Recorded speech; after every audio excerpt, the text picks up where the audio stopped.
Samuel Delany es un escritor estadounidense de ciencia ficción nacido en 1942.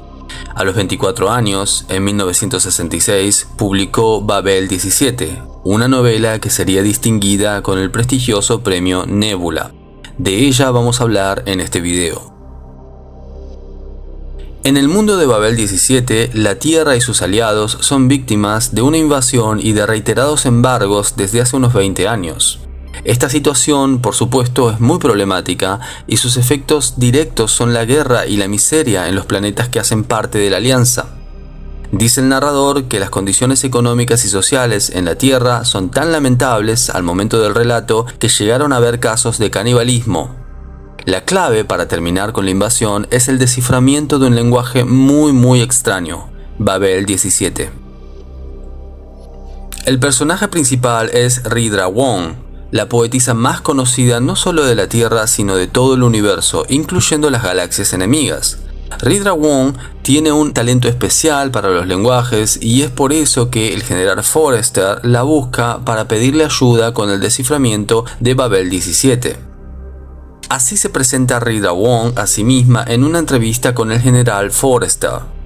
No soy de la Tierra. Mi padre era ingeniero de comunicaciones en el Centro Estelar X-28, más allá de Urano. Mi madre era traductora de la Corte de los Mundos Exteriores.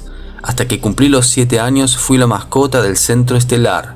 Nos mudamos a Urano 27 en el 52. Cuando cumplí 12 años sabía 7 lenguajes terrestres y me podía hacer entender en 5 idiomas extraterrestres. Aprendí lenguas como otros niños aprenden las melodías de las canciones populares. Perdí a mis padres durante el segundo embargo.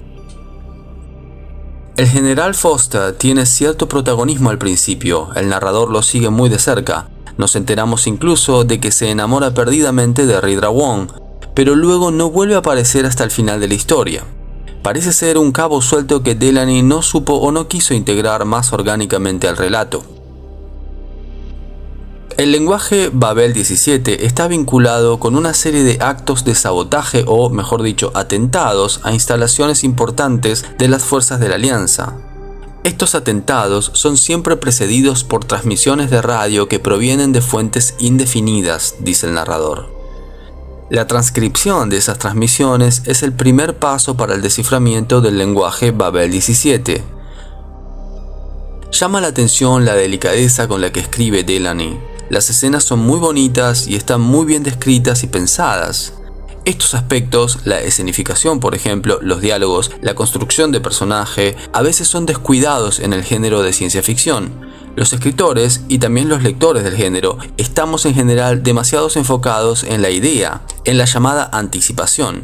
Samuel Delany en este caso, además de buenas ideas, tiene un talento increíble para contar la historia. Pero volvamos a Ridra Wong. Ya dijimos que tiene un talento especial para los lenguajes, pero lo que no dijimos es que este talento se extiende al lenguaje no verbal. Ridra puede interpretar a la perfección los gestos de las personas para hacer una lectura muscular infalible. Es una experta innata en lenguaje no verbal, y fue gracias a este talento que pudo escribir los poemas que son muy reconocidos en toda la galaxia. No es que Ridra se invente cosas bonitas para escribir o decir, sino que ella sabe lo que las personas quieren decir y no dicen por temor o porque no encuentran las palabras adecuadas. Su trabajo de poetisa consiste simplemente, entre comillas, en limpiar las distorsiones y las ostentaciones en esos pensamientos no dichos. Lo que resulta de ello es la mejor poesía del universo en la cual la gente puede ver reflejado lo que siente y piensa, solo que con más claridad y precisión. En el capítulo 2, Ridra le da a su médico y psicoanalista una muy buena definición de lo que es el lenguaje. Cito: "Cuando aprendes otra lengua, aprendes el modo en que otra gente ve el mundo, el universo". Ridra queda desde un primer momento fascinada por el lenguaje Babel 17 y va a hacer todo lo posible para conocer a sus hablantes. ¿Quiénes son estos seres que desarrollaron un lenguaje tan extraordinario? Hay algunos elementos de la novela que llaman la atención y que podría decirse que adelantan un poco el escenario cyberpunk. Por ejemplo, en el mundo del relato están de moda las cosmetocirugías, es decir, incrustarse en el cuerpo piedras preciosas, dientes, cuernos, todo tipo de cosas con una función decorativa. Además, y esto sí es bastante cyberpunk, cuando Ridra está en la búsqueda de un piloto para su nave, ella explica que el sistema nervioso del piloto está conectado directamente a los controles y que por eso es muy importante evaluar los reflejos y la habilidad para controlar un cuerpo artificial.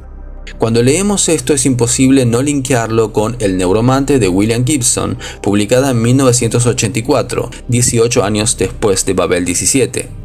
No estamos insinuando que uno es original y el otro es la copia, sino simplemente influencias cruzadas que siempre existen en la literatura.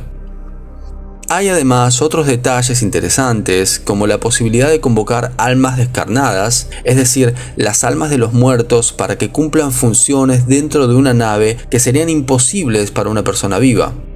También pueden revivirse personas para aprovechar sus talentos en una misión, por ejemplo, aunque esto no es posible en todos los casos. Hay cierto protocolo que debe respetarse al morir para poder estar disponible para ser revivido. Yendo un poco a la trama, resulta que Ridra Wong consigue el visto bueno del general Forrester para juntar una tripulación y salir al espacio con la intención de investigar de qué se trata este misterioso lenguaje Babel 17. El plan de Ridra es el siguiente. Si ella puede estar presente cuando ocurran las transmisiones, es decir, si puede reponer el contexto, entonces será un poco más fácil descifrar el lenguaje. Ridra, junto con su tripulación, inicia el viaje en una nave a la que bautiza Rimbaud.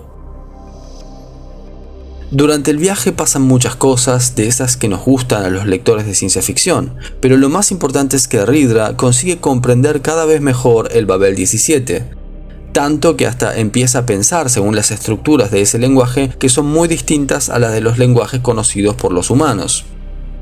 Conforme Ridra va aprendiendo el Babel 17, adquiere nuevas facultades, por ejemplo la de la telepatía.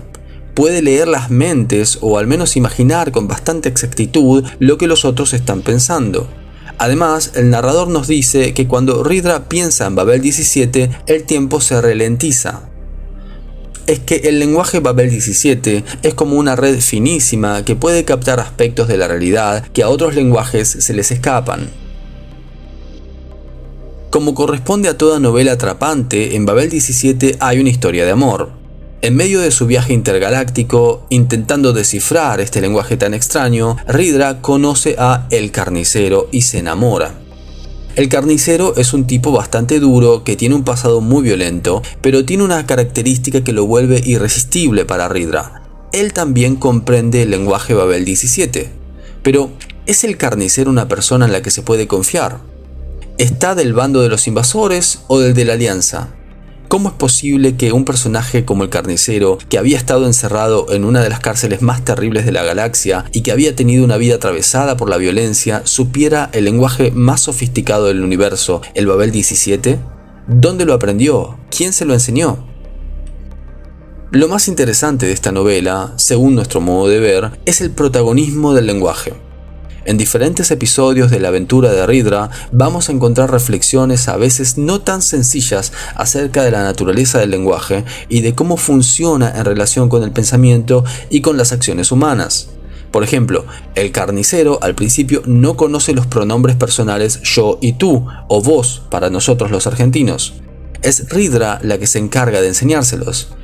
Detrás de ese desconocimiento de los pronombres personales se esconde toda una particular interpretación de la realidad. Pero este es solo un ejemplo de muchos episodios en los que el lenguaje aparece en primer plano. Y en todos ellos resuena lo que Ridra dijo en los primeros capítulos. El lenguaje es una manera de ver el mundo. Esto fue todo por hoy, les deseo una buena lectura y recuerden poner like, suscribirse y todas esas cosas que sirven al canal.